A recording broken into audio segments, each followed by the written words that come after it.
Something dramatic just happened in Rome. And if you care about the unity of the Catholic Church, it should make your heart pound a little. The Vatican has urgently summoned the leader of the SSPX, the priestly fraternity of St. Pius X, for a high-stakes meeting next week. Why? Because the society just announced they plan to consecrate new bishops this summer without the Pope's permission. Let that sink in. We've seen this movie before. In 1988, Archbishop Lefebvre did the same thing, leading to a painful rupture.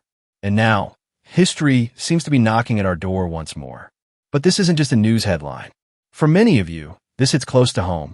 Maybe you have family or friends drawn to the traditional liturgy the SSPX offers. Maybe you yourself feel the tensions in the church between tradition and reform. This story is about more than canon law. It's about family, faith, and whether a wound from the past can ever truly heal. So what's really going on? The SSPX's Superior General, Father Davide Pagliarani, says they felt forced into this drastic move. They asked Rome for clarity, for a way forward, and felt the response was a dead end, a simple no to new bishops with no path to secure their future. So they made their announcement, essentially forcing Rome's hand. And Rome responded. Cardinal Victor Manuel Fernandez, the head of the powerful dicastery for the doctrine of the faith, personally reached out. They're meeting on February 12th. This is crucial. This meeting isn't with the Office for Religious Orders. It's with the Doctrinal Office. That tells us something profound. Rome sees this fundamentally as a theological crisis, not just an administrative one. The core issue remains Vatican II. The SSPX's struggle has never really been about laïcs or Latin alone.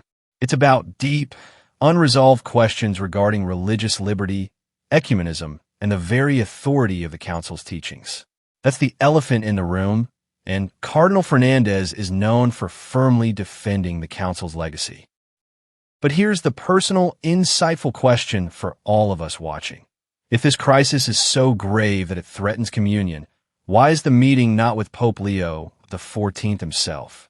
From the SSPX's perspective, this is the million-dollar question.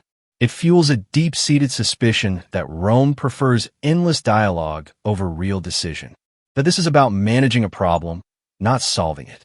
Their public announcement forces everything into the open, making private delays impossible. We've been here before.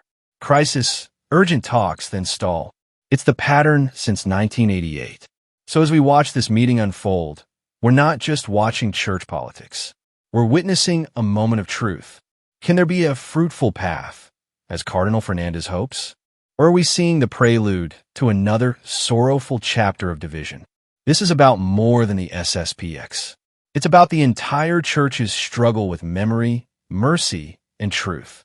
It asks us, how do we hold on to unity without sacrificing conscience? How do we heal wounds without reopening them? Pray for this meeting, because its outcome will ripple through the entire body of Christ. What happens next doesn't just concern a traditionalist society. It concerns all of us and the fragile, beautiful unity we are called to live.